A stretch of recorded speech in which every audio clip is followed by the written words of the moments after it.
I was expecting the competition, like the level, to be pretty high this year, and it is, man. The Superbike class is pretty stacked this year with, JD, Maddie, Garrett, obviously Tony, Josh. It's going to be a really fun year, and it's going to be tough.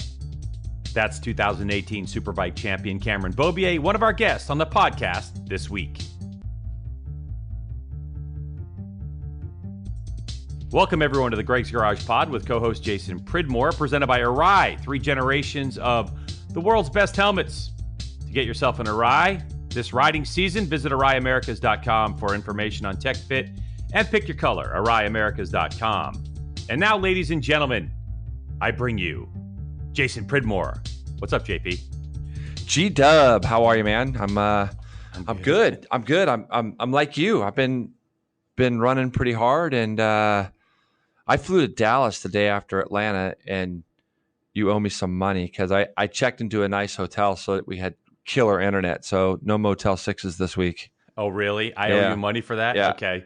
Yeah. Finally, you have good internet. What a treat for me. I finally have good internet. I had to get out of my house, and I'm in an Embassy Suites in Dallas, and it's been good. Just kind of relaxing, chilling on my leg a little bit, and taking in everything from the weekend and the races, obviously, that we were at, and the races overseas, but yeah, I'll send you a receipt. I'll make sure and get this thing to you as quickly as I can. When I pick you up on Thursday, I'll have it for you. Yeah, dude, Road Atlanta was some weekend, wasn't it? I mean, it was good.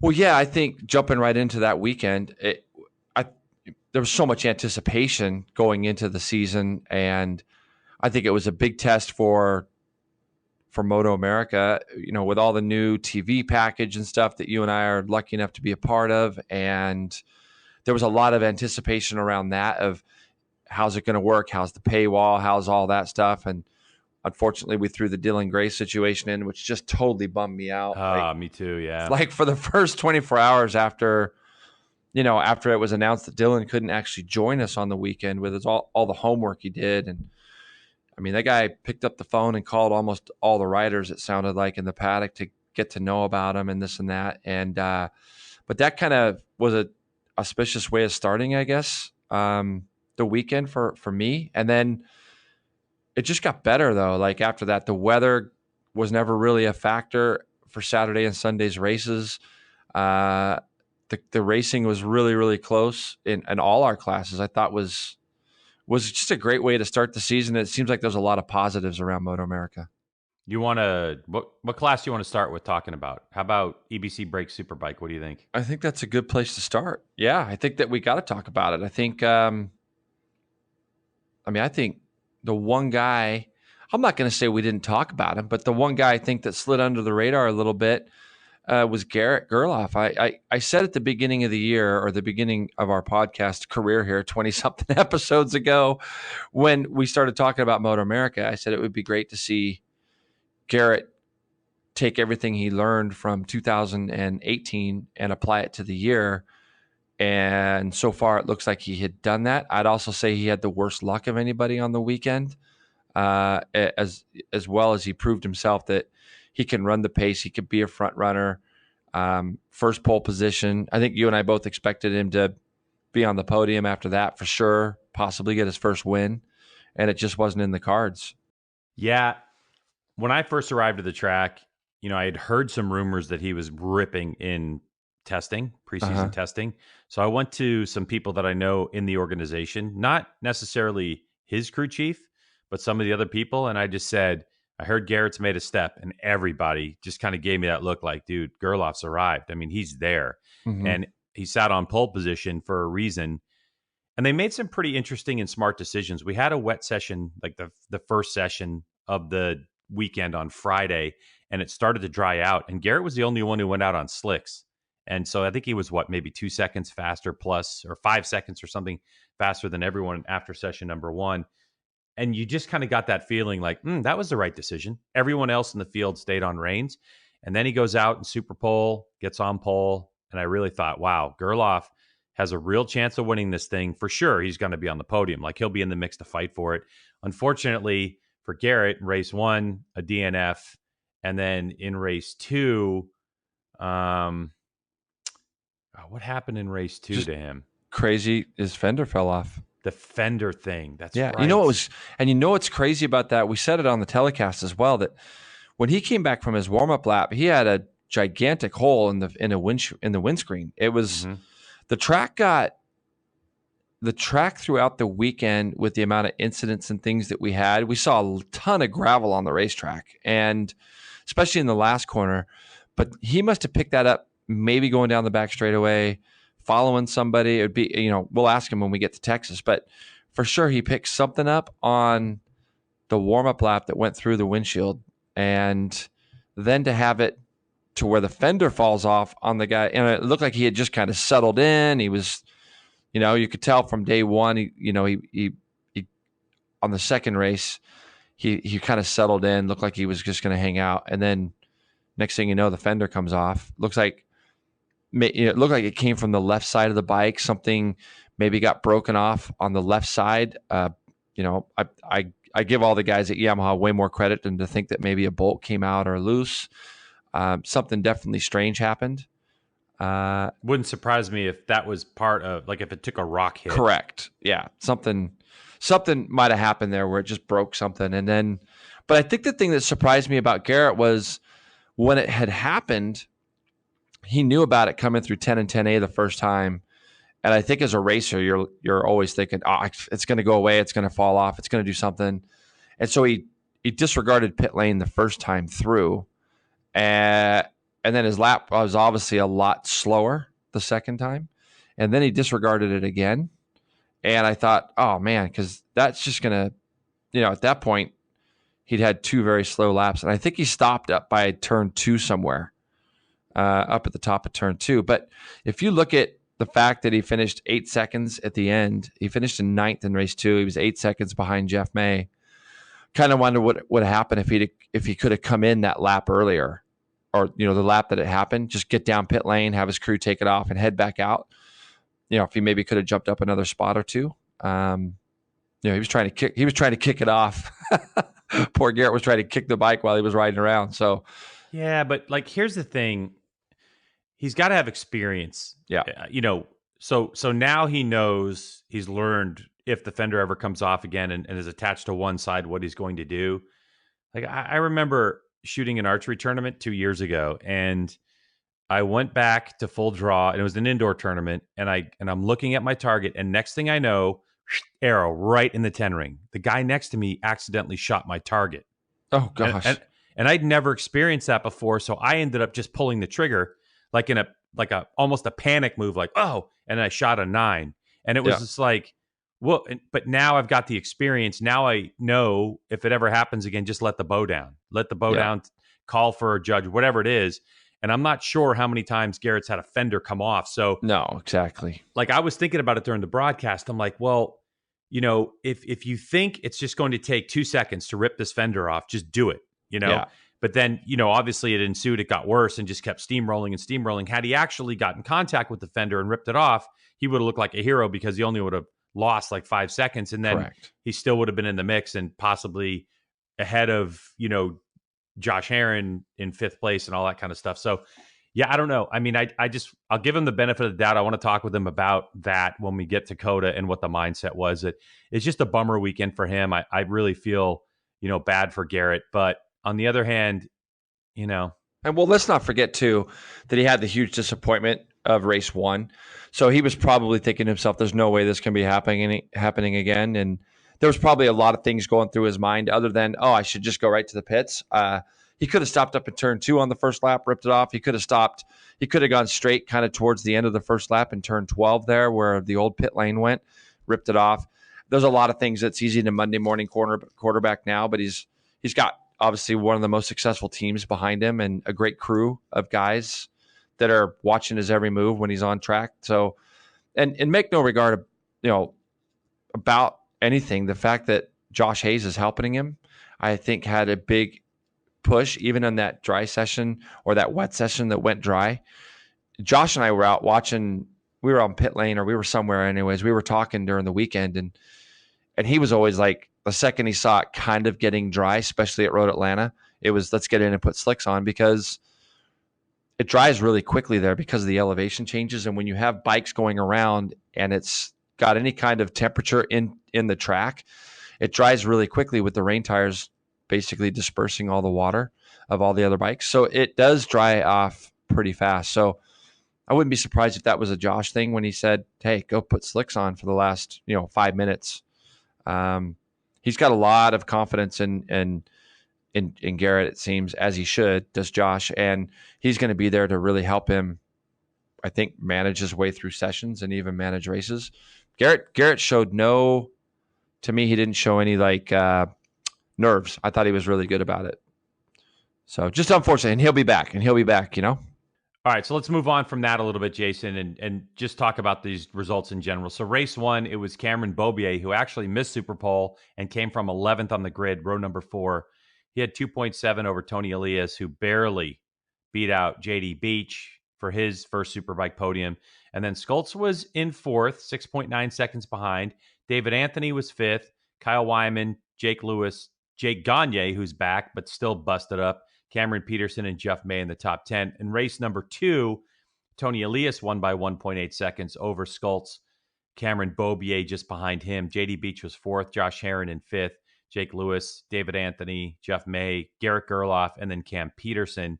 And on the DNF side of things, it was Herron and Gerloff in race 1 who didn't finish, then Kyle Wyman and Jake Gagne. So there's so many stories for us to tell in this, but I don't want to just overload it. But I think Toni Elias running off the track and huge save in race number 1 to get 20 points in the end and barely beat JD Beach is definitely a good story. I think Josh Herron having a forgettable weekend, finishing in 5th. 5th may be a good result on paper, but he had an issue, turn 7 he ran in race number 2. Yeah, I think when you look at the whole weekend, I think Cameron Beaubier missing Super Pole, having to come from the 4th row in both races, is a bit of a talking point. Not that it's that hard for him to get through, 9 guys in front of him. But Atlanta itself doesn't lend itself, as you know, Greg. That first 20 seconds of the race is so key because after you get to the top of the hill, once you get to the start of the S's in turn 2, it's very one-lined, isn't it, until you get to turn 6. And I thought he did a tremendous job of getting himself sort of 7th or 8th, 6th right off the bat. I also felt like in race 1, the talking points you bring up are great. I think you and I were both kind of amazed at how hard the Yosh guys were going at each other in race 1 of the year. I know it's racing and I get it, but I think that they had the pace. Had they maybe been able to draft and redraft each other to get away a little bit. And I think that when your main title rival at the time is starting from the 4th row, maybe you go half a race where you don't race each other so hard, because there was times when they would gap those 3 Yamahas behind them and then they would just kind of carve each other up a little bit. I think that Toni felt he had pace over Josh, and Josh didn't want to let that go, and Toni didn't want to let that go. But I think it let those other guys hang around a little bit. Did you kind of feel the same way? Oh, yeah. Yeah, totally. And Toni mentioned it after. He felt he had pace as well. Yeah. But he understands that's what he's going to get from his teammate, Yeah. And, I did get on the horn and start calling people and talking to people about this stuff. And when I asked, Cameron Beaubier, I spoke with him about his weekend, and here's what he had to say about it. Overall, the weekend went good. I would say it started off Friday a little bit rough, just with pretty limited track time. But we made the most of the track time we got in the 25-minute session on Saturday morning.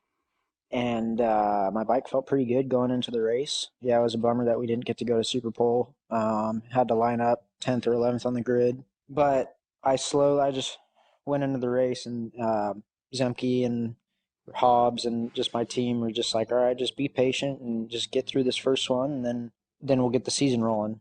And that's kind of what I did. I just slowly worked my way up, and a couple guys crashed. I was expecting a pretty good battle down to the final lap to all the way to the finish with Toni, but he made a little mistake and ran off in the last corner, and I just put my head down from there. And it felt really good after the struggles we had on Friday to get a win, especially win the opening race. So that felt really good. And then Sunday, we made a couple pretty big bike changes going into Sunday. And we didn't get to try them in warm up because it rained in the morning and we didn't even go out. We kind of just gambled in the race and went for it. And I don't think we quite nailed it. I was struggling pretty bad with a couple things in the race where I just couldn't set people up to pass them and stuff like that. But all in all, I'm super happy. And obviously the last lap with the lap rider, that was a bummer with me and Maddie because I think we at least would have given Toni a shot. So all in all, I'm super happy to get out of there with two solid podiums and roll into the next round. So really, Jason, at the end of the day for Cameron, it was on Friday. They had a clutch issue in qualifying, and he ended up qualifying 11th. And they take the top 9 for Super Bowl. So that's kind of what he was alluding to at the beginning of that. And then you kind of got the feeling, what he said, he just didn't have a raceable motorcycle as much as he thought he was going to have with the changes they made in the second race on Sunday. Yeah, but with Cameron, he just figures it out. Like, I think a lot of people can learn something from, somebody like Cameron. He even if his bike's not great, he figures out a way to get there. He always figures out he's so smart with how he rode. And the first race, it was like he caught that group that were battling up in the front, and it just sat there. He was in no hurry, was he? He just kind of sat there and watched what was going on and was taking it in. And then sort of methodically, the last 5-6 laps, he was just picking one guy off at a time.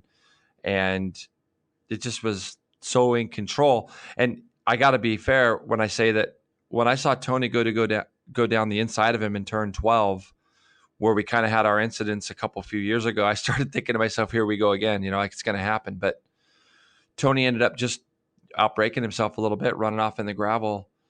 And like you said, I think and even he admitted to get 20 points out of that. He was incredibly lucky because he went back to 4th and was able to get past Skoltz, who had a fading tire basically in that first race.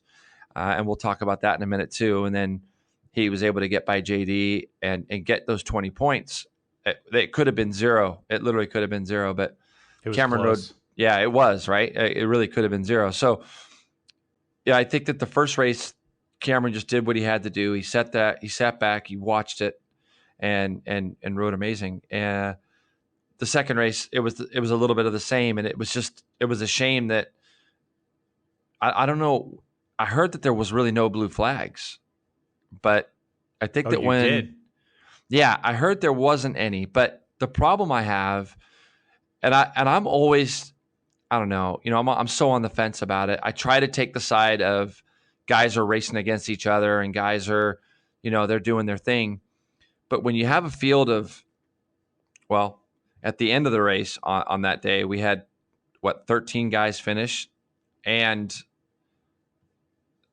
the guys in the back were a bit spread out. They were really spread out. And when you're getting lapped, if the leader goes by you, you got to be kind of a little bit aware that there could be more coming. So I was a little bit bummed because I think it was going to be a great finish. I think Cameron and Matthew both did have something. And yeah, the whole back marker thing's maybe for another podcast for me because it drives me nuts. We found out that Kyle Wyman also crashed. We said in the telecast, I was worried that he maybe lost the front a little bit coming down turn 4. And we'll talk about Kyle here shortly, but he didn't. He got a little bit hosed by a back marker as well and ran onto the grass. And I think he had such a great weekend on that Ducati the first time out that for him to crash with 2 to go was a bit unfortunate, obviously. But something's got to be done. I mean, when you're rolling around, I don't know, Greg, when you're rolling around 4 or 5 seconds off the pace, and in some of our other races, we got guys rolling around 12 seconds off the pace. I don't know. It frustrates me a little bit, I think, and probably get some hate for that. But all in all, I think when you look at it, the guy that stood out for me, 2 guys really, I mean, what about JD Beach this weekend and Matthew? Pretty amazing rides, I thought. Oh, yeah, 100%. I mean, what Westby was up against with those new electronics, people think, oh, you bolt them on, you get a map, you're good to go, but it's not the case. And, they were out there in the 2 wet sessions that we had in Superbike because it was wet Sunday morning, And they went out there just getting more data, because that was the only opportunity they've had to race in the rain. And Matthew obviously loved his rain setup with the old electronics that they had. So Herschel, who used to work for Yosh and everything, is now working on their stuff. And so I think that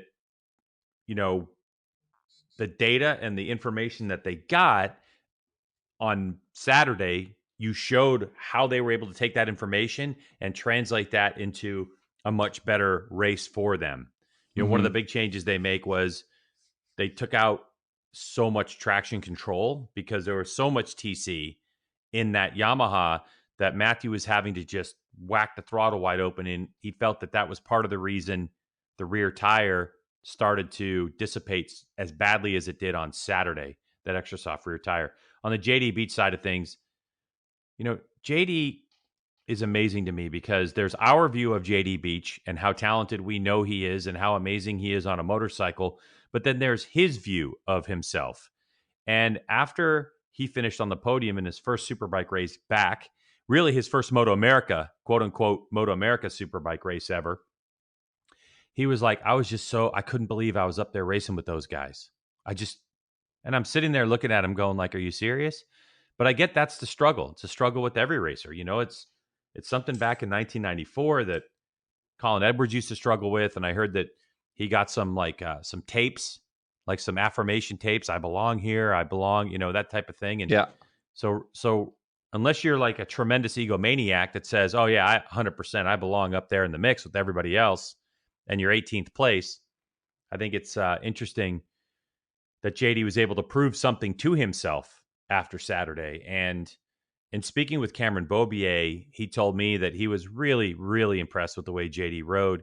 He said he's just such a mature rider. He just didn't do anything crazy. He was just, doing what he needed to do to stay there. And so Cameron said of all the people he saw riding around this weekend, JD was the most impressive to him. He said when I stopped recording. It's so cool because when you look at it, he finished 2.3 seconds behind the winner on the first day, 2.7 seconds behind the winner the second day. The second day's race was just marginally quicker, only by a second, funny enough. But I felt like, JD said in one of his quotes that he was sitting back there racing with those guys and just had the biggest smile on his face the whole time. And you can kind of believe him on that. Like, he's such a fierce competitor, but like Cameron says, he rides so smart and he rides so in control. This guy on a Superbike to me will continue to gel with the bike. Richard's going to make it better. And I guarantee you Richard's so pumped after that weekend and just seeing what JD did and already got that first podium out of the way.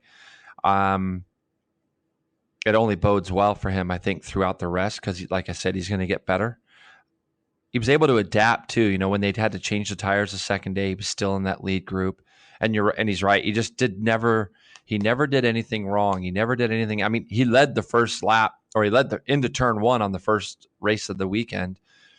So right off the bat, he was already firing shots that, he's here. But I think Matthew Skoltz, when you talk about him, I was a little critical last year talking about how frantic he seemed and how he kind of got a little bit of a taste of winning at the beginning of the year, and he wanted it so bad, as is normal, especially with younger riders. He's got such a good team behind him that works so hard. I think that there could be a good thing and a bad thing being a one-rider team, Greg. And with those new electronics this year, it just looked like Matthew over the offseason matured even, because he sat there much like JD and just kind of kept everything clean, never looked out of shape, always looked in control. I think as they get that bike even more dialed in with the electronics, he's going to be a real force this year. The Yosh bike still seemed like they had a bit of a speed advantage for sure down the back straightaway. But Matthew never looked out of position. He always looked in control. And I think, I really believe him finishing second and beating Cameron to the line in that last race was a big deal because Cameron came out of turn 7 behind him. And I think we kind of thought the inevitable that the factory bike would draft past that WorldSBK bike, or maybe he would try to outbrake, Matthew down into turn 10. And it wasn't going to happen. Matthew covered his line pretty well into turn 10 and held him off to the finish. I think that was a little mini victory for Matthew to finish second there. I agree. And at the end of the day, what we have is Toni Elias, who's leading this championship by 4 points. And for Skultz's races, he's in third place. He's 12 points behind.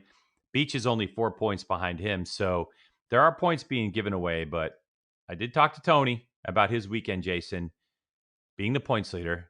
And this is what Toni said. Oh, yes. This is what I wanted before the race. Just I didn't expect a difficult weekend like this, especially because the competition is so tough. There's a lot of strong riders, good bikes, strong teams, and between six riders, we are battling for wins. So we didn't expect that before start the championship. Then everything it's been a surprise. We couldn't work as we wanted for the weather conditions, but our bike was more or less good. Just I needed to adjust some things for this roller liner track, for this roller coaster. That's why I suffer a little bit. I suffer more than what I expect before start this weekend. But everything ended up in a good way.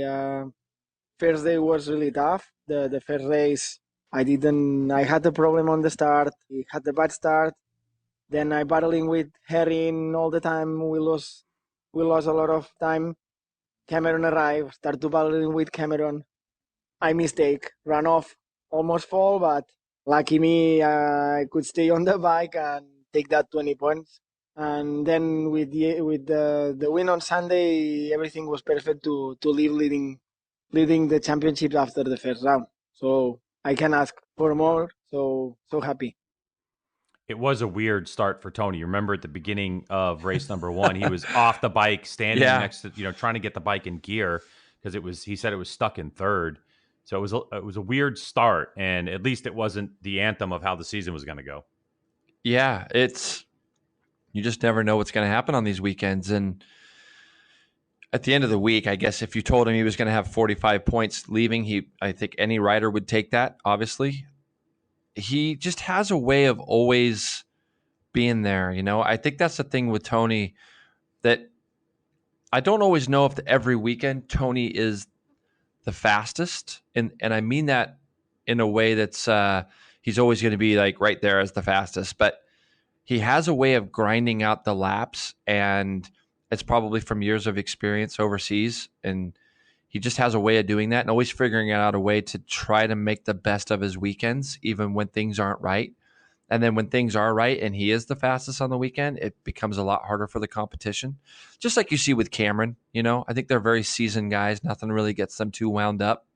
It was nice to see him win as a dad. I think that's all weekend long. I heard in the paddock that, once you become a dad and you lose a little bit and you this and that, I've never believed it. I'm not a dad, but I just don't believe that to be the case.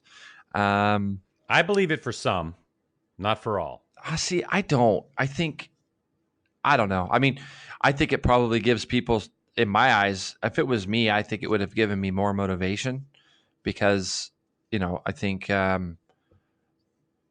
you've got another mouth to feed, all that kind of stuff. But it's such an exciting time. It's such a cool thing, I think. I think for it dads, just depends where you are. It might depend who you are. You're right. You're right. You know what I mean? Later on in your career, if you're at the twilight and all of a sudden now you just wake up and go, wow, I have something else to live for. I mean, I don't know. I think it affects people different ways. I know if you look at MotoGP, I mean, think about when the last time we had a world champ who was married with a kid. No, you're right. I just think, it's such a selfish sport anyways. And it's such a risk sport and selfish sport. And, like most athletes, if you're going to be great at something, you got to put a lot of time into it. But that also goes with the idea that there's been a lot of guys that have been successful. I think at the World Superbike level, you're right about MotoGP for sure. But at the World Superbike level, we have a lot of guys that are dad. I mean, Johnny Ray right now, he's a dad, married. Yep. You could kind of go down that path of picking out who was who, but I just thought it was a good weekend for him. It was an interesting weekend for Herrin. I think Herrin had a couple accidents that were, the first one, up at turn 2 during qualifying was really big. I don't know, I think when we talk about Josh Herrin, we talk in a way that he rides and races differently than all the rest. He wears his emotions on his sleeve as a rider. Like, you can see how hard he tries. I think that's what makes him a fan favorite. I think it also makes it to where these guys that are racing against him race him differently. I thought he was having a pretty solid weekend, and then he fell off in turn 2. That was a fast one. And the Yosh boys got the bike back together, and I didn't really see him. I mean, look, the guy did nothing wrong in race 1. He was just racing hard. That's what you do. And he got a new bike with a new team, and he's there to win. And he slid off in turn 10. I was worried about him for a minute that he was hurt. And, you said at the beginning of this that 5th place was a good result. I think it was a good result, Greg, only because they didn't really get a chance to go out and test that bike on Sunday morning because of the weather that we had. So it affected those that really needed that time. And he was a bit beat up, so they chose not to go out on Sunday morning in the rain. And he kind of hung on to those guys at the beginning of the race. But I think at the end of the day, if you ask him, 5th was about where he might have finished, and he was happy enough with that.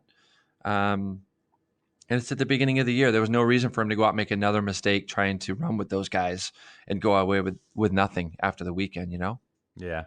I think when it's all done and dusted, though, if I look at the results and I see margin of victory in race 1, 2.7 seconds, margin of victory in race 2, 1.8, it's just not the way the race was. I mean, it was so much closer. It was so much closer. They were really on top of each other. So a little miscue from, if Toni could erase that little, gravel trap miscue in race number 1, and we didn't have the lapper that really separated Scults and Beaubier from Toni Elias, I think the results may have been the same, but I just think that we would have been talking about, wow, that was, 0.6 of a second or 1/10 of a second kind of margin of victory. So, if you just go in there and look at the results, it doesn't tell the story of those races. But I think that this might be one of those races. The Scults beating Cameron Beaubier could be something that we talk about as we get to the end of the season and the point separator between Beaubier and Elias.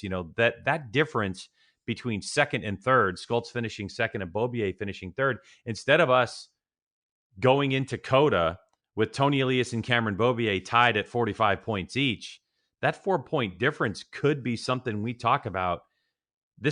Has that feel, It does. To me, it has that feel as a race season that we could go into the final round tied, or we could go into the final round 2 points separated, or 2 points at the end of the year could make the difference. And, that's one of the races. Sculty, sticking his nose up in there, Greg, I thought the exact same thing when we were calling the race, because it just kind of showed that I think on his day, Matthew could beat anybody. And I know they're dying to get that first race win in the dry, and I believe they will. I think that we're going to have 5 race winners this year. Possibly 6, like Toni said, that I could think of.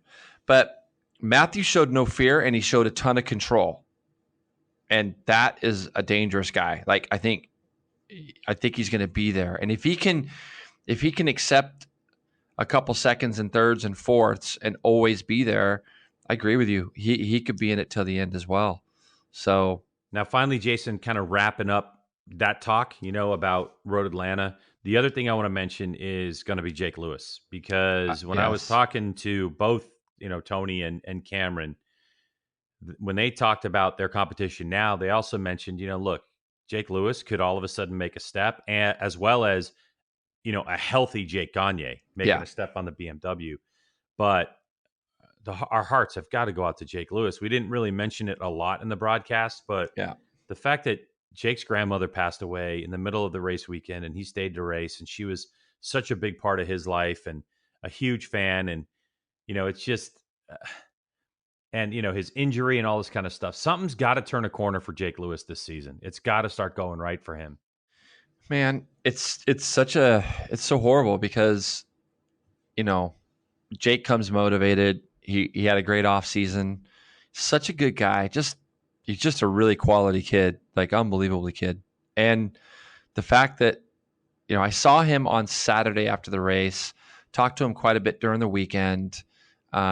again, they're another team with new electronics. They got to test about 2 weeks prior. So they're kind of in Matthew's position in the sense that they were feeling things out.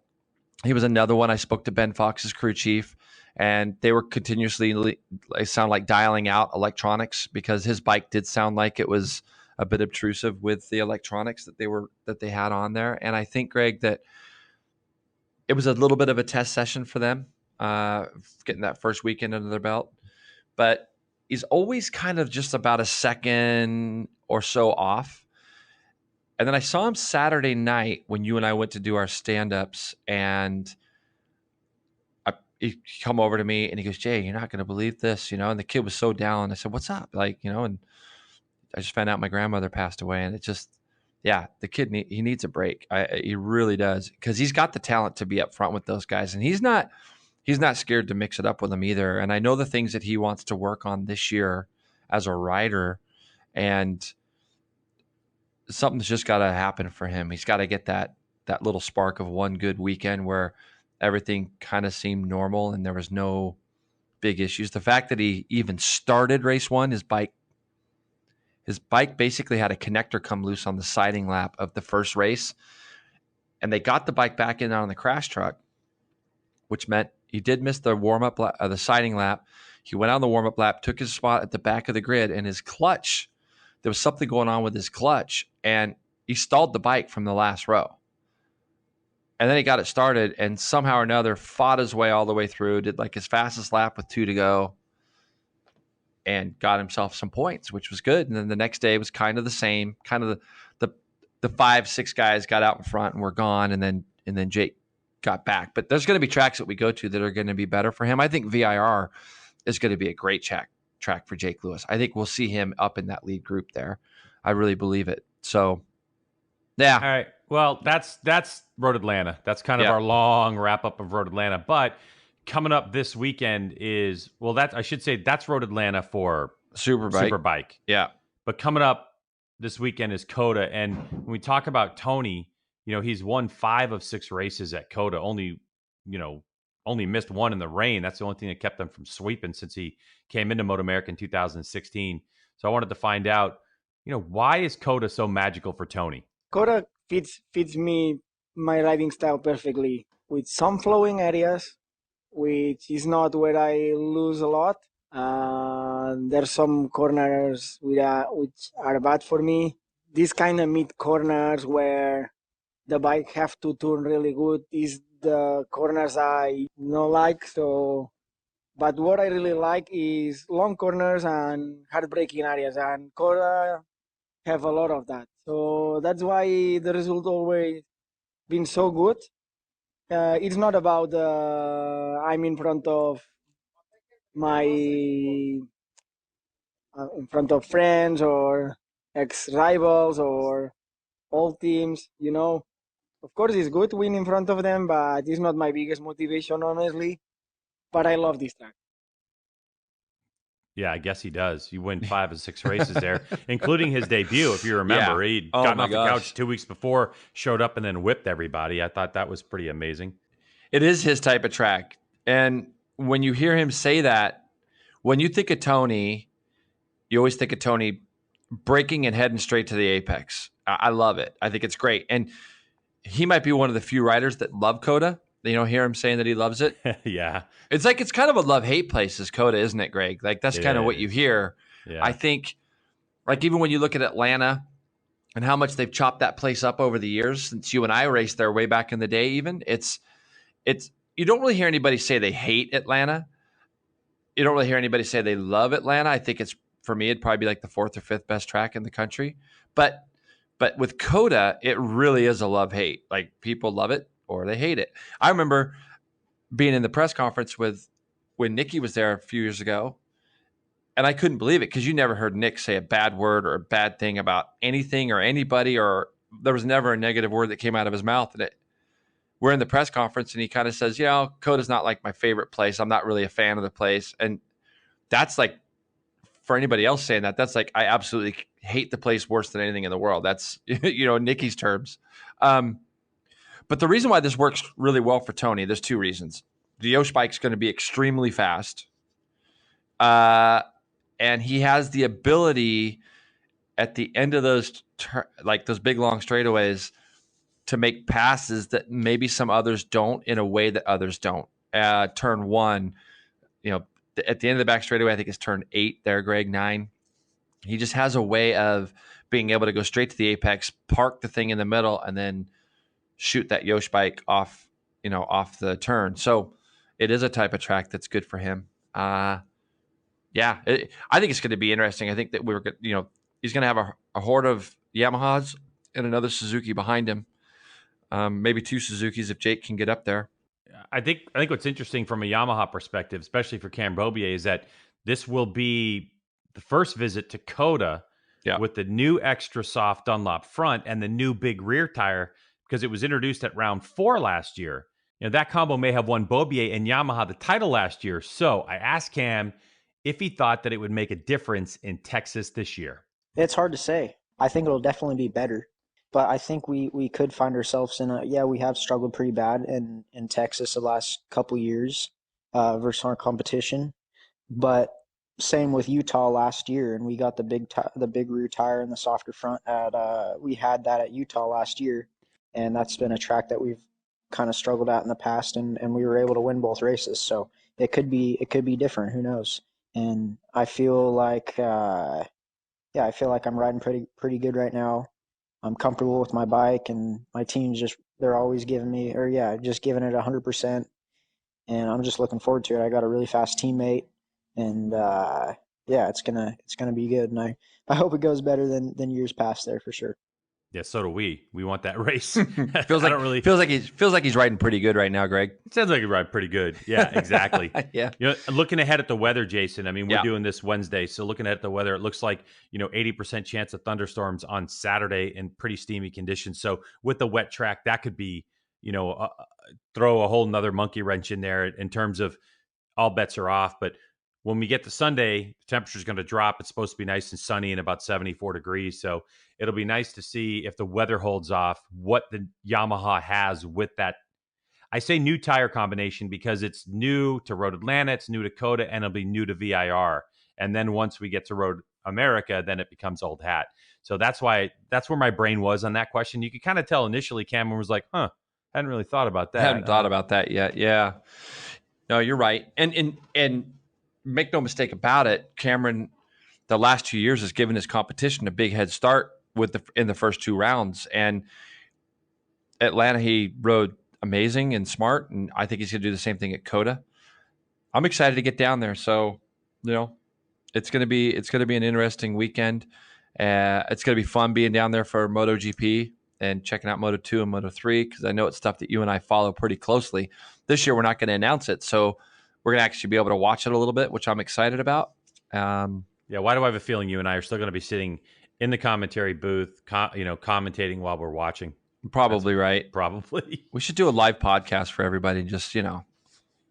No, we shouldn't do that. What am I saying? Sorry. Just stop talking. Let's talk about it's got to be great. Yeah. Let's talk about Supersport real quick in Atlanta, because obviously we have 5 classes in MotoAmerica, and it never really ever seems to work out the way that you think. Like especially last year we went into Supersport. Oh, JD Beach going to dominate. It's like a joke. It's like JD's going to go smoke everybody, which he eventually did the last half of the season. But Hayden Gillim stepped up last year. Was amazing. Won one race at Atlanta last year.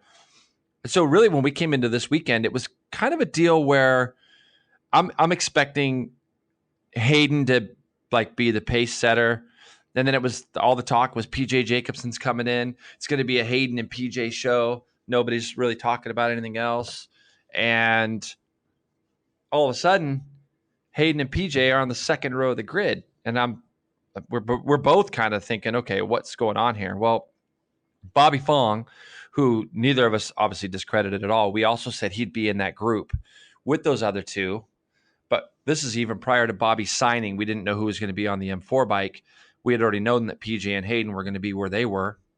And it turned into all of a sudden Bobby gets signed. He has a great run at Daytona. Yep, Bobby's going to be in the front. Sean Dillon Kelly's going to be in the front, who I'm still incredibly amazed by. But it really wasn't what we thought it was going to be on the Hayden side of it, was it?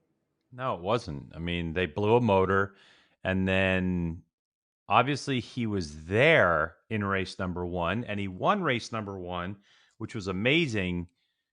But Bobby Fong had 2 opportunities to walk away from Hayden Gillum, and from what I was told, they hadn't given Bobby the signal just yet, like in terms of like on the pit board, the lead that he had over Hayden Gillum. So Bobby kept pushing and made a couple of mistakes, downshifting mistakes, which turned into braking errors. But Hayden still won the race. But after race number 1, I think you and I were looking at each other going, wait a second, this isn't what I thought it was going to be at the beginning of the year. Take last year's settings that they've improved on over the course of the season, come here, and Hayden's really going to give them a run for their money. And I don't know. It was just weird, huh? It was weird. It's weird. Like almost, is there anything going on in that team that we don't know about yet? But then in race number 2, Bobby Fong just took command of the race, and barring one mistake that we didn't see the full mistake, but heading into turn 12 again down the hill, there was a mistake that allowed PJ to get by him. Bobby reeled him in, passed him, and then just had a nice, comfortable ride home. Both races, by the way, Bobby had the fastest lap of the race on that M4 X-Star Suzuki. I think that's the other part of the story is you look at a field of Yamahas and how much newer that motorcycle is, the updates and so on. And Suzuki hasn't really changed the bike since 2010. And I think part of me was like, it's a Suzuki. It's a, you twist the grip, it pulls a cable, it's not digital, it's all this kind of stuff. But what I did hear from the M4 X-Star Suzuki team was that there has been a fuel change, that VP fuel, and it works better and creates a little bit more power in the Suzuki. And they worked really hard on the dyno with both bikes, with the 600 and the 1000. So it's a little bit more. It's not heaps. I mean, you're talking another horsepower or 2. But the big news was the fuel switch from Sunoco to VP benefited that team, where I haven't heard anything on the Yamaha side of things from anyone to see if the fuel, not that I've asked and people have said wouldn't tell me. I just haven't really had a chance to ask anyone on the Yamaha side if the fuel has been a benefit or a deficit to the Yamaha. I know that, I don't know that, but there's no more Graves in the pits full time. And Chuck Graves and his laptop computer could do amazing things with the amount of adjustability on a Yamaha R6. So I don't know if anybody's put in the dyno time or the computer time that Chuck would have had he still been in the paddock. So I don't know that part of it. But it was interesting to see the legs on that Suzuki down the back straightaway. That thing rips. Okay, so going back to a couple points here. Number one, we know the Suzuki, how old it is, but we also know how incredibly talented that team is and the people they have behind them. They work so hard, does the M4 X-Star Suzuki crew. So, but you're exactly right. The Suzuki had the legs on the Yamaha, which I don't even know how else we could put it, but that is the case because Hayden was trying so hard in that first race, and him and Bobby were lucky enough to kind of get out in front and get away. There was a big battle for third that we'll talk about in a minute, and they were able to open up that gap, and Hayden kind of took himself away from the exposure of the guys behind him by racing Bobby hard, and he was able to do that on new tires, and he was roughing Bobby up a little bit, just trying to get to the front. I feel like Hayden already knew before the race started that he couldn't run with Bobby on the straights. And in looking at Bobby's race, he had the legs, but he was also riding incredibly well everywhere else. He just kind of had to keep his nose clean through all the areas that Hayden was pretty good at, and he pulled away. There was probably nobody happier than me to see Bobby win the second day because as a rider, you could talk about, I never heard anybody come out and say that the bike did anything wrong to him in the last turn, but he made 2 really significant errors in the last corner in the first race, a race that he should have won. And I think he went back that night and probably talked to Josh, because I know Josh is helping Bobby. And I think that when you have a problem and you have a problem, and Greg, it goes back to the saying I always talk about. Where do we see the most kind of mistakes? Fast corners or slow corners? Always. It's always the slow stuff. And I think that to be a little bit more deliberate in a place that maybe has caused you a little bit of grief, pit board and stuff aside, Bobby had his head down. He wasn't looking back. You can hear guys behind you or not, especially when you're going into turn 7, when you're coming in and out of turn 10, you can hear people. And he just made a couple errors. That's just the reality of it. And he cleaned it up the second day. And I was so impressed because not only did he have to race against PJ Jacobsen, so he had a whole new guy he had to race against. He kept his head, his focus forward. Mentally, he showed a lot of strength that he relied on himself and the bike to do the work. He went through the middle part of that race, which I think is the hardest as a racer when you're leading, to just kind of get through that middle part. And then he did his fastest laps at the end. I mean, he was going 28. I think he went 28.6 in the second race, and he did his fastest lap at probably within the last 3 laps. So I think that this win could really bode well for him moving forward.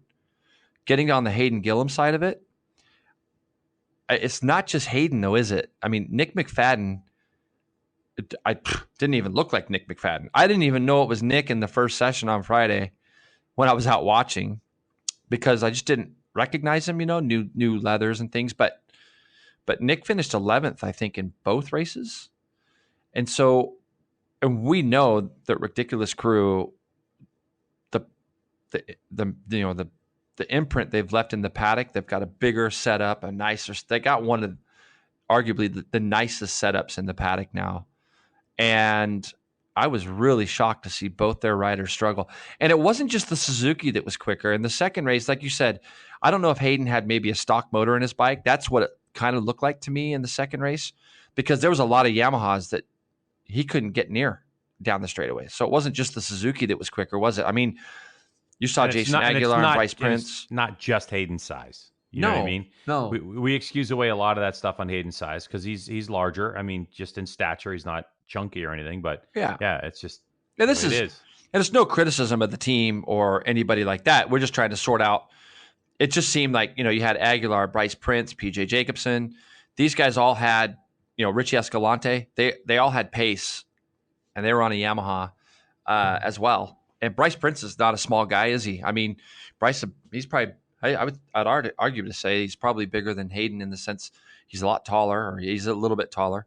But yeah, and it's not like it's the first race. Nobody over there is panicking. I can assure you that. What did you think of? I mean, I got to talk about him, and I have to meet him. So if he listens to this, my apologies for not getting to him earlier. But what do you think of Sean Dillon Kelly? Like our first real view of him after we saw him on TV at Daytona, but our first view of him on the weekend. Yeah, that was great. I mean, I spent some time with him. We sat down, we had a conversation. I asked him all about his life and everything else, and his parents, and the Europe and the back to the US and all that kind of stuff. And he's just dialed. And he's dialed as a young man. He's dialed in, and as a racer, he's got a lot of intent. He's got a lot of purpose, and I think he's here for the right reasons because of passion. He likes to win. He's not in it to, just tell people he's a racer. Right. Like we've known some racers in the past that are like that. Like their number one goal is to, be a social media star or to say, hey, I race motorcycles for a living to impress people. That's not what Sean Dillon Kelly's about. And I like the way that he raced, and he took what he got. He didn't push it. He didn't overdo it. And I think the future's bright. I do think that there is a step. Like maybe there's a little bit too much pressure that he was running around, in the front of Daytona. And he comes to Road Atlanta. There's a step to be had. And I think that he's going to make that step relatively quickly because obviously the bike's a winning bike, as Bobby proved. So the question is, when is SDK going to be able to run with Bobby? Because, we go to some tracks that Bobby loves. I mean, VIR is a Bobby's track, Bobby Fong track for sure. So when will SDK make that jump and get to the next level? That's when the Supersport series is really going to get interesting and a lot of fun to see, because it's got potential right now for Bobby Fong to start walking away in this championship early, which is what we don't want to see. We want to see Hayden in the mix. We want to see, the other riders make a step. Well, I think, there's not going to be a runaway, Greg. And I'm gonna make a little prediction. You want to hear a prediction? I think Sean Dillon Kelly will be battling for the win at Road America, no question. If he doesn't do it at VIR, it will be Road America, because we know that, similar to Daytona, he set pole at Daytona, youngest Daytona 200 pole sitter. But similar to Daytona, you could be half second to a second off and run with that lead group. And I think he has got the head on his shoulders to see things through. He's got a couple races in Atlanta under his belt, and he'll go to VIR, get another couple races under his belt. At Road America, I think that you're going to have 4, 5, 6 bikes at the front. He'll be part of that group, and I think he's a smart enough kid to win, and that could be a place that we could see him get the first one. The first day, he ended up finishing third, got on the podium, first MotoAmerica race. Second day, Escalante slid down the inside of him coming into the last corner, but Escalante was a little bit deeper than he would have liked to have been, and he kind of ran straight, and Sean was just kind of to the outside of him. It was just a mistake on Richie's part. There was nothing really malicious, and Sean ran off the racetrack and ended up still getting back on, finishing 6th place, got himself some points. Saw John Orich in the winner's circle even talking to Escalante, putting his arm on his shoulder. I'm sure Richie was apologizing and didn't really seem like a big deal. Going back down through the list on the first race, Greg, it was Gillum, Fong, Kelly, Escalante, Bryce Prince. And then the 6th place guy was a guy that we talked about a lot coming into the weekend, PJ Jacobson. Had him on the show. First day, you even made comment, I believe, in the telecast that his bike looked a bit stiff and almost a bit rigid. And they made some pretty big changes overnight. He was able to battle with Bobby in the second race. But again, the Suzuki had the better, it looked like, of the Yamaha down the straights, or back straightaway specifically. But PJ rode hard. He had a big crash on Friday and tore up his hand a little bit. What did you think of PJ's debut back in MotoAmerica? I guess I don't know. I had put a lot of expectation because I know the talent that PJ has. Yeah. And so it was I guess in a way for me it was underwhelming based on my expectation, but I think that with more laps, with more time, with more data, that team and PJ on it, they're going to be right in the mix the whole rest of the season, I have to think. It's just been so long since PJ's been back here, and I think he's got to just get a good first session to get things rolling. He needs more data, more time. I don't think having a wet first session helps or help that team at all. So yeah, I guess I expect a little bit more. I expect PJ to be in the mix because he's a racer. Like, PJ can go fast, but PJ is really good at racing a motorcycle. So that's what I'm really looking forward to see, because I think before the season's out, we might see some paint being swapped between PJ and Bobby Fong, especially if the championship tightens up somehow mid-season. So and Hayden's going to be in there. Escalante is going to be in there. I think there's a lot of guys. But I think the interesting thing that we got to look at is, in the first race, PJ's fastest lap was a 29.5. Second race was a 28.8. And he finished the second race 30 seconds quicker than he did the day prior. So they made some pretty wholesale changes. And I think that we'll see that at a couple tracks for PJ, where, and let's be honest, he finished 6th in that first race. But he was going for a pass in the last corner to jump himself up a couple spots and ran off the track and ran out into the gravel.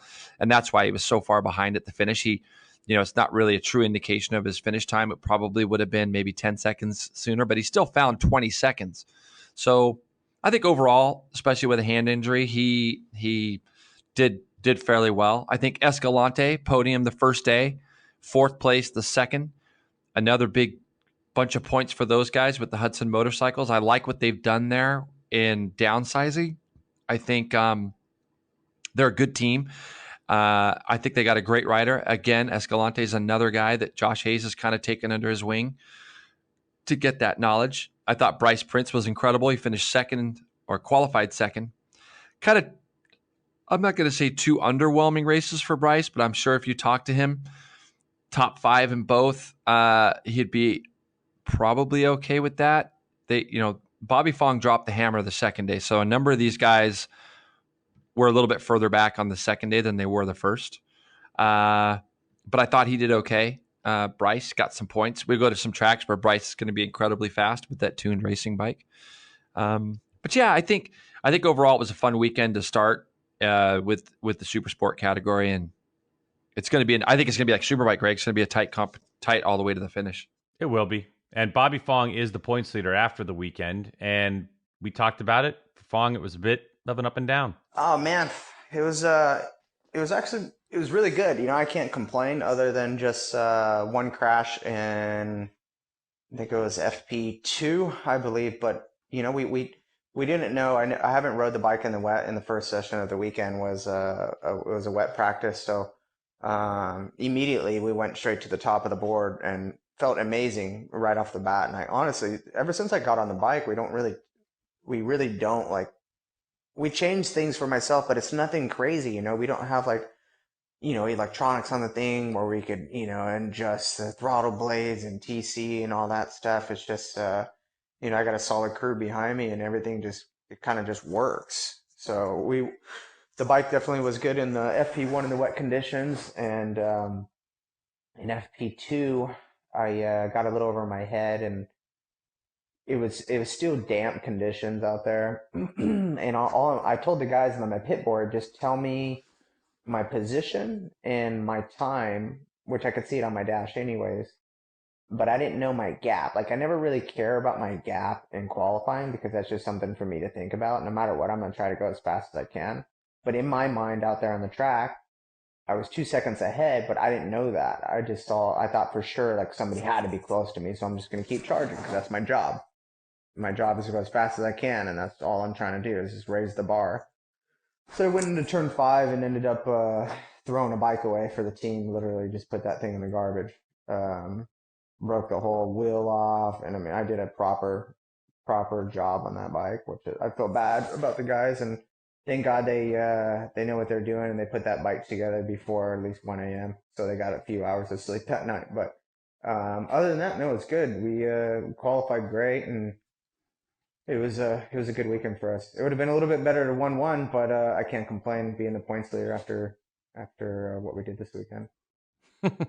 Well, of course, yeah. Easy and good for Bobby. Like, take the positives out of it. Sucks that you crashed your bike. Got a great team. They put it back together, Greg. I think he's got, and you think about it, he's actually got a bigger points lead than he probably thought he would have. I think if you would have looked at the race weekend, he probably thought, okay, if I can win second day, Hayden's probably going to finish second. We'll probably leave here tied. Instead, Hayden ended up in the second race, the most bizarre crash ever. I think talk about it real quick. He runs off the track coming into the last corner on the last lap, goes through the gravel like we saw so many others, gives it a big handful of throttle coming back on the track, and it high sides him right to the middle of the surface. And that's a 10th place. Like, automatically now you sit there and you think, not unlike talking about some of the points the guys got in Superbike and they're still in it. You sit there and you think like you talked about Skoltzy passing Cameron.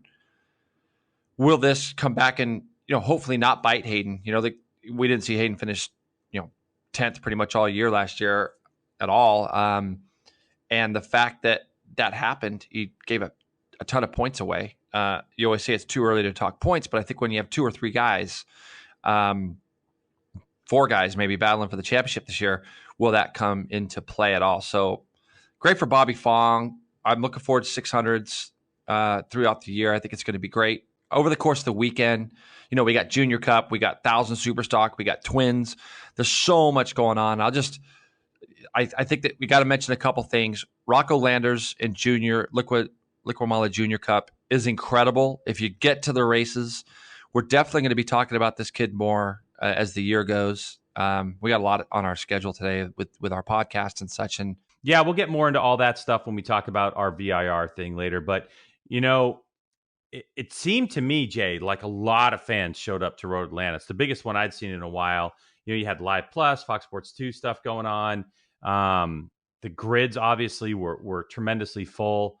So I wanted to get an expert opinion on that. So I called MotoAmerica COO Chuck Aksland and got his opinion on the weekend. Everything was very positive. Obviously, we had a lot going on with the doing a live program for Fox Sports 2, and we had our Live Plus, and plus we were doing all the work to produce the NBC Sports program, and then obviously it was very busy with a lot of new things going on. But overall, I'm really pleased with how everything came out. I think the comments that we have gotten from the TV stuff has been very positive. With the Live Plus program, it was, again, very positive. There's always some things that you could tweak and work on, and we'll continue to do that. But overall, I think we're all pretty happy with how it transpired.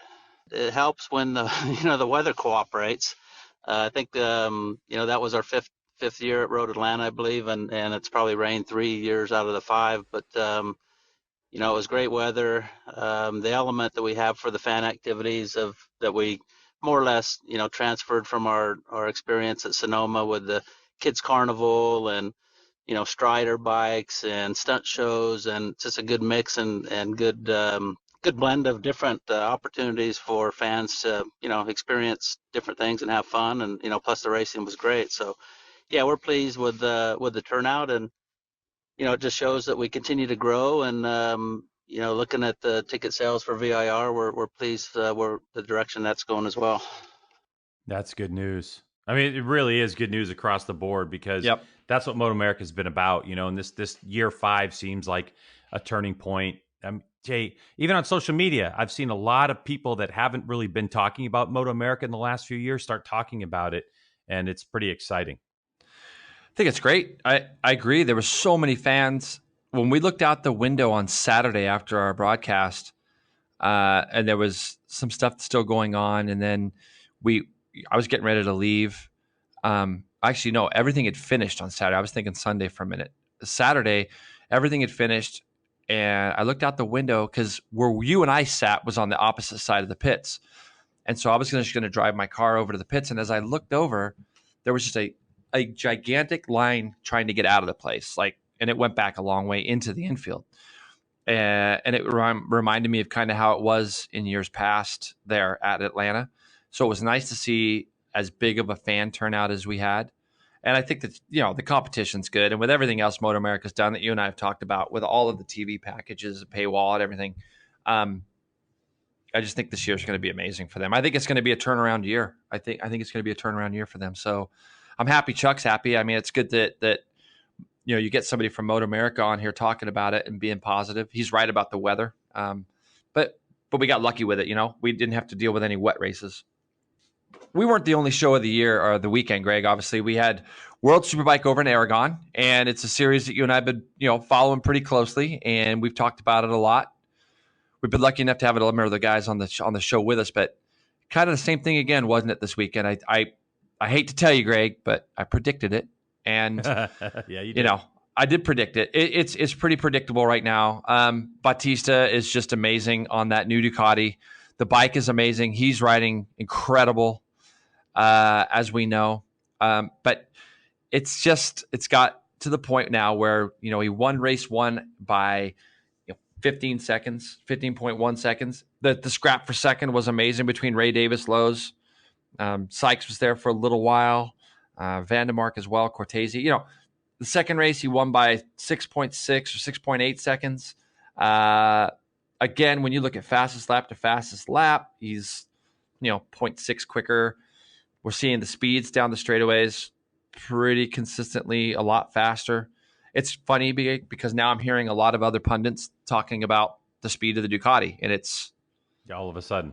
Yeah. All of a sudden. It takes me 3 races or 3 venues, 9 races to figure that out. Right. So, yeah. Right. And regardless of anything, it's right now it's very, very one-sided. I get tired of all the other comments about the other Ducatis in the field. Not once when Johnny Ray was winning all those races did we hear about Tom Sykes. Oh, well, look how far back Tom Sykes is finishing. Nobody said a word about that.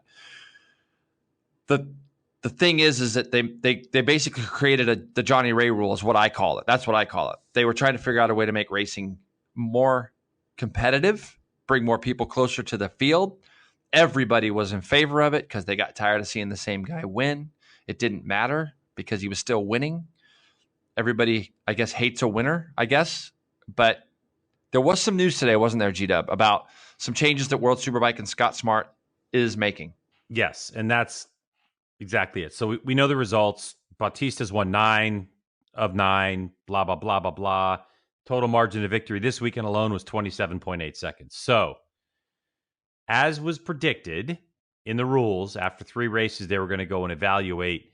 Ducati is now got a 250 RPM reduction, and Honda increased 500 RPM. Now, they have to do it in 2 stages. So they have to do it 250 RPM and then another 250. But Honda's got a little bit of something because they are just hanging out in the back doing nothing. Ducati loses 250 RPM. So, normally, Jason, if this was any other race series, I would be like, oh my goodness, like this is horrible. But this has been the model. This is the World Superbike model the last couple of years for those people that haven't really followed it too much. So, I'm like, okay, is 250 RPM, though, in your opinion, going to be enough, Jay? Greg, I hate the fact that we're penalizing Ducati. It sounds so contradictory to the things I have said because I want to see the best technology. This is something that you and I have gone over many, many times. The fact that we have to detune a bike, I think, is horrible. But they've done that in the past, and that's what they've done. And this is where we're walking a slippery slope when we start messing with the rules and trying to make things more fair. When we watched 300 World Supersport, as I did this weekend, they've seemed to get it right. There was KTMs, Cowies, Yamahas, all that up in the front. With Superbikes, it's a whole different gamut of things because of the electronics and because of there's just so many more things on a Superbike than a little 300, okay? The problem I have is that I feel like if Johnny Ray now goes on a winning streak, everybody's going to be complaining that they've taken it away from Ducati. If Ducati continues to win, people are going to think that they need to have more RPMs taken away. I think for me, it's such a slippery slope, and I don't know what the answer is. We want to see close racing. Our series, all of them across the board, we're going through some struggling times over the last 6 to 8 years. Our championship now, we've got guys up front. BSB seems really close. World Superbike, really, Greg, is the only one that I can think of where we've seen runaway winners for a pretty consistent time. Would you agree on that? Am I wrong on that? Yeah, no, you're right. You're right. Sure. And so, but I don't like the idea of, as much as I don't believe that Batista's at this incredible, so much bigger level than everybody else, I just don't believe that. I also believe that it shouldn't just be taken away because Ducati's done a great job building a tremendous motorcycle. The things that you got to be careful of is if they continue to allow it the way it is, every race is going to finish this way.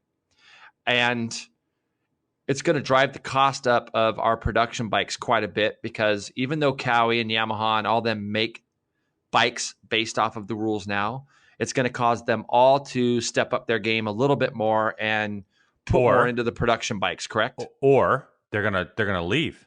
They're gonna quit. Right, because the cost is going to get too great, right? Yeah. So really, what has happened in this case is everybody from World Superbike to MotoAmerica to BSB have developed the rules around driving the cost down to make it more affordable. But now what I fear is that we're seeing something that's going to drive the cost of racing back up because these other manufacturers have got to catch up. So it's a really slippery slope. Do I like the fact that they're penalizing Ducati? I don't, because I love the bike and I think that they've got a great guy riding it. Do I think it's going to make a difference? Does 250 RPM make a difference? I just don't believe it does. I was listening. Jay, the V4 has got 16,100 RPM.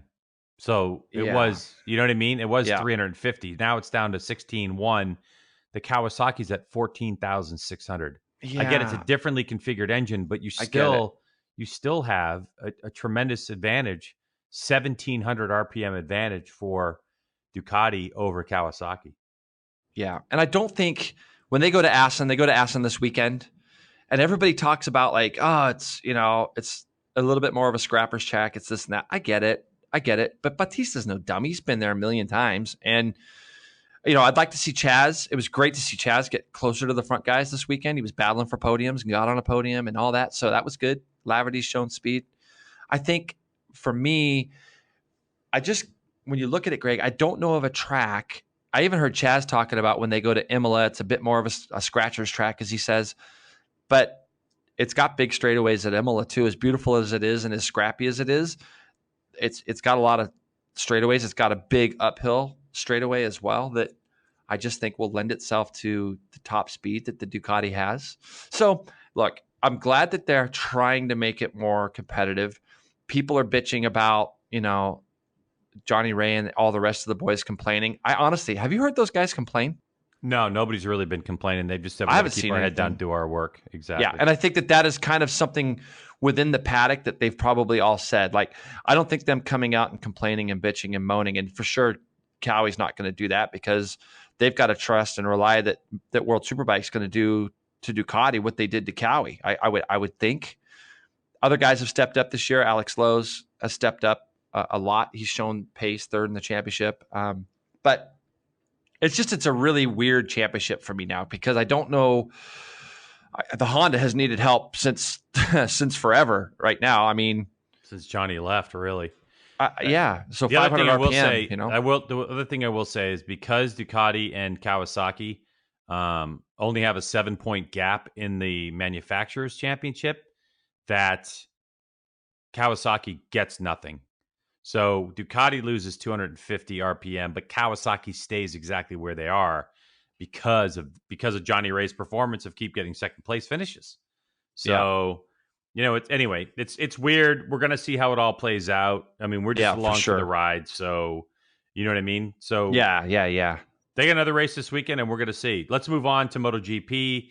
COTA this weekend. I don't want to spend too much time on this, Jason, honestly, because, I mean, good luck. I mean, good luck stopping Marc Marquez. Ever since the guy showed up, ever since the track opened, the guy's just won and he obliterates everyone. So, and everyone knows it. That's the thing that's so funny. It's just like, if you're a Marc Marquez fan, come on out to COTA. And by the way, I hear the crowd's going to be ridiculous. I mean, all the VIP stuff, everything else is sold out there. So, we'll have our own separate paddock, and if you're going to COTA, you should have access to the MotoAmerica paddock as well. So make sure you come by and say hi to everybody. But yeah, it's going to be a great weekend. Like I said, the sun's supposed to shine on Sunday, so there shouldn't be any hassles. The question is, who's going to be able to step up? Is anyone going to be able to step up? And at this point, with the way Marquez is riding and the improvements they've made to Honda, I'm going to be no one's stepping up. Couldn't agree with you more. It comes off. What did he win by 11 seconds or 18 or half a mile? I can't remember at Argentina. And we've been talking. This series has been incredibly close. I mean, we have really close racing in MotoGP, but the Honda definitely seems like it's made a step. The kids never lost there. And Rossi said it. COTA's the most technical track that the series goes to, and it's that little bits, the little half a tenths of a second here, there, boom, boom, boom. Over race distance, the dude is he's unreal at COTA. It's crazy. It's one of those racetracks, though, Greg, where it's so easy to make a mistake. You got all these first gear corners. But Marquez doesn't make mistakes in races. He just doesn't seem to do that anymore, which is why he's 5-time champ now. And when you talk about the best of the rest, it's hard to imagine them, the Ducatis are going to be extremely fast down that big, long back straightaway. I don't even know who's going to finish second and third. There's going to be a Ducati on the podium, whether it's Dovi or Miller or one of these guys that could step up. But I expect the racing to be great. It's funny too, G-Dub, because you talked about the crowd and people. I was going through it last night on my phone. I have literally heard from about 10 people in the last 2 weeks that I might not have heard from in the last, I'm going to go 3 months to 6 years. Yeah. And everybody wants passes. Jay, do you know anybody? Do you know any way? Do you know? So I don't, because it's the hardest one to get. It's like Anaheim won Supercross. It's probably the hardest one to get passes for. But it's isn't it nice though, Greg, that we're seeing so much hype and so much interest in motorcycle racing again in general. I think it's great, and we're gonna have our MotoAmerica guys there supporting the series. So we get to see Moto2, Moto3 live. There's just I mean, talking about this weekend, it would be redundant, and we'd be guessing on who's going to be on the rest of the podium. But I think the Moto3 race is going to be fun to watch, and who's going to stop Marquez. That would be the thing that I think that we got to really focus on. And make sure you take a look at turn 1 of the Moto3 race. Who's going to get through turn number 1? It's all races. So seriously, right? Yeah. Let's move on. We had Supercross this weekend. Yes, we did. it's you know, it was Eli Tomac. I said a couple weeks ago, I've given up. Like, I can't. He's just so good, isn't he? I mean, he's so good. And you and I, we do our fantasy Supercross, and we do that, and we make fun of each other, and this and that. But I don't get it. Like, Eli Tomac wins. Blake Baggett ends up second. Cooper Webb third. Our points leader. It just kind of seems like everybody around him are doing everything that they can to hand him the championship. Dean Wilson fourth, Zach Osborne, great ride for him, finishing fifth. I think when you look right at it, everything that has happened with the rest of the group, like Marvin Musquin can't keep it on two wheels. He just literally can't do it. Roczen was the guy to beat all night long, without question. I think Ricky said it. Carmichael was talking about it. He predicted Roczen to win. He won his heat race going away. It was quickest in qualifying. Just looked too good. And then through absolutely no fault of his own, Savatgy crashes right in front of him. Did you see the crash? And he falls backwards over a tough block. Like he couldn't catch himself and falls down the biggest berm on the track. So he had to climb a mountain to get back up and get on his bike. He ends up eighth. That was wasn't that the biggest like helpless crash? Like when, it was. You know what I mean? Like he was like he's going over the yeah. tough block, like, and you're just like, oh no, man, really? This is more of an embarrassing thing. And it was just like, he tried to grab onto the tough block, and oh, poor guy. My gosh, I felt bad for him, and you just got to wonder. At this point, we're past the point where does Ken believe he can win? There's no question he believes he can win. He's been fastest. He's had some weekends where he just looks unstoppable, and next thing you know, the poor guy just gets taken out through no fault of Joey Savatgy either. He just made a small error in a right-hand slow turn, lost the front, fell over, dislocated his shoulder. I'm hearing that it's not that bad. Sometimes with those shoulder injuries, it could be really bad, depending on the grade level of the injury itself. But Savatgy is another one that I think has ridden really well this year. Qualified second for this race. Anyways, it was an interesting weekend, but Eli Tomac just destroys everybody and had to come through the last chance qualifier. His bike broke in his heat race. They got it together. Bike was smoking in the last chance qualifier, something we've seen some other times this year. And then in the race, was smoking in the race a little exactly, bit. I saw it smoke. Yeah. But apparently it has something to do with the breather hose or something in regards to the rear shock, I heard, because it has happened prior. So anyways, but Tomac just goes like, sometimes he just looks like he's on another level, and then some weekends it looks like he like just rolled out of bed, and it's weird. And what's crazy is he's that inconsistent, but his dominance is so much. He's only 21 points with 3 rounds to go. I mean, still anything can happen, but Webb just seems to always manage and do what he needs to do to keep his points lead and win. He wins his races that he needs to win. I think he's won 6 times this year, Greg. Yeah, so he's definitely put the wins. He's definitely put the wins in, hasn't he? Mm-hmm. Yeah. So he's just got to keep his nose clean the next 3 races. Really, I mean, now Supercross though. Yeah, the closest points race that we have, without question, is our Greg's podcast RM Fantasy Supercross right now. How'd you do last week? I had scored 10 whopping points. Is that how you scored? Dude, it's a hard week, though, wasn't it? I mean, I'd love to rip on you, but it's a hard week. When you start getting a lot of guys in there that don't finish in the top, like when you see Roczen doesn't finish top 10 or top 5, it hurts our points. Well, that's it. I had Webb winning, Roczen. I had Musquin in there for 3rd, Savatgy in for 4th, Blake Baggett, and sorry, Eli. I love it. I picked Eli for 7th because, you know what I mean? But Tomac won and Blake Baggett. So, I mean, but Savatgy takes out Roczen for you, so you were hosed right off the bat, G-Dub. So I feel your pain. Just laying in a hotel room bed, watching that, just weeping in my own tears. And you and I are like texting each other, during the race. Do you believe this is actually going on? Like, this is insane. But yeah, but the best text I got all weekend, Jason, has to be from Viking 43. It was, I know. So the points update Sunday at like 10 o'clock in the morning at 10:01 East Coast time. I get a text with a screen grab that says Viking 43 in the number 1 position, and she just puts no words. Like, It just pained me. It pained me. And then I saw her later in the day, and she just gave me that smile, like, and I'm like, oh, please. How does Caroline Olsen from Norway take over the number one position while you just sit there languishing in fifth? Dude, sucks. You're pathetic, Pridmore. You ain't lying. I feel you. I'll take everything you got to say at me. I will say this. I'm high on your perch in fifth spot while I'm sitting in 41st. Yeah, but Greg, what's the difference, right? At the end of the day, we're both losing.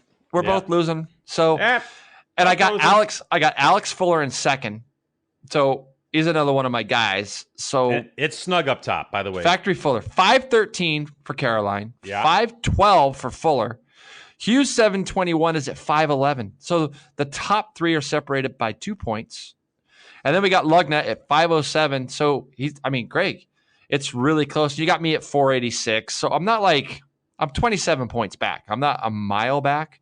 I still have a chance. Corey. Travis Becker, by the way, is in 20th, beat G-Dub. So that's I don't even know if there's enough points left in this whole G-Dub, thing for me to. Huh? You're dead. You're dead. I still have a chance. You don't have a chance. No, Greg. 133 each. If I can win out, don't have a chance. 133 times. That's 399. You don't have a chance. Travis could pick 10 points. No, it's not happening for you, Pards. I think it's just go ahead, send that $20 into Road Racing World Action Fund, and that's what you got to do. So no, I'm not a quitter. I'm not a quitter till it's over. It's not over till it's over. All right. Travis could low side on the last corner of the last lap. You don't know. Either way, it's been fun, and this week is going to be great because our wild card G-Dub is 14th. 14th place. So, anyways, I got to ask. I should probably ask you this in person or in a text. But have we heard anything from Chad? I heard he was at the races, so it's good that he's up and walking around and getting around. Sold his house in Florida, all that. Yeah, I did all that. I didn't get a chance to talk to him this week. Last week, before the podcast, he just reached out and said, "Look, at the time when I said, hey, any update on you?" He was at the doctor, and he basically said, look, the ER is there to just patch you up and make sure that you're living. So they're still diving into some, what's going on with him type of a situation, but obviously he's good enough to travel, and we would possibly see him on Sunday. I believe he's coming to GP on Sunday. So we'll see him in Austin on Sunday, and because we're actually not commentating GP and we'll have some time, maybe we'll go hang out and watch the races with him. Yeah, it'd be great. It's like this weekend's going to be so fun, and I think, this is the race where we see a lot of people coming out of the woodworks, a lot of musicians or actors, actresses, and that kind of thing. I think it's a great attraction for MotoGP. I think it's going to give MotoAmerica even more of a platform. So, what time am I picking you up? I pick you up Thursday, don't I? Mm-hmm. I'm in at 1:25. Great. PM. Yeah. Great. So it's perfect. I could sleep in tomorrow and. I was thinking about trying to find a place to shoot my bow because, I have to do it at night though. But I'm having a hard time finding something in Austin because I have a tournament actually Tuesday when we get back. Trying to break a state record, pal. Well, G-Dub, I got the idea for that for you to be able to practice your shooting. Do you want to hear what it is? Yeah, go for it. No, seriously, you're going to love this idea. Why don't you bring enough bows? You're probably going to have to bring 1,000 of them. Okay. Anybody driving in the left lane that's in our way on our way down to Austin, you can just start shooting out tires. I mean, you got to be good enough to be shooting out a couple tires. I've seen the commercials on TV. Yeah, right? Where got to know. Yeah. Where Katuna Lorig is shooting out the Bridgestone tire. Yeah, because see, nobody knows everybody drives in the left lane in America. It's so well documented, and it just drives you nuts. I got my guy G-Dub now, can just roll in like Robin Hood and start shooting arrows. We're golden.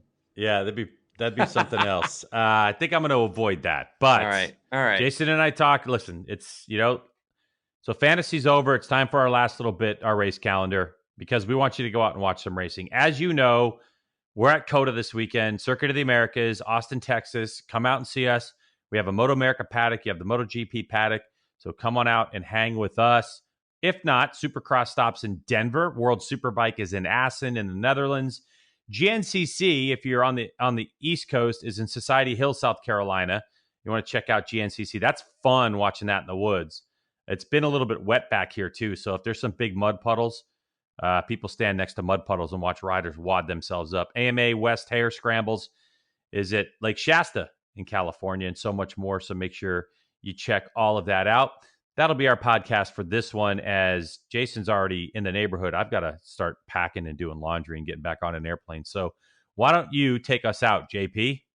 G-Dub, again, thanks for compiling information, doing the rundowns, all that stuff. It's going to be a fun weekend. I'm looking forward to seeing you again after last weekend, and let's go kill it and have a good time in Austin, see all the fans down there, and we'll be doing another one of these in a week, won't we?